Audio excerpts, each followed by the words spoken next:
Before you begin, remove the display stand and back cover. Removal.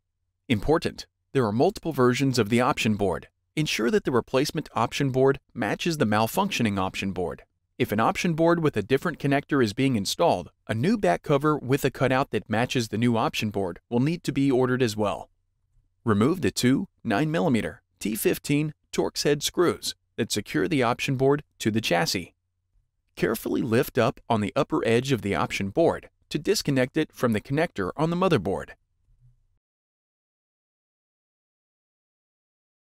Lift the option board off of the screw standoffs and remove it from the chassis. Replacement. Slide the option board into the chassis and place it onto the screw standoffs. Gently press down on the upper edge of the option board to connect it into the connector on the motherboard.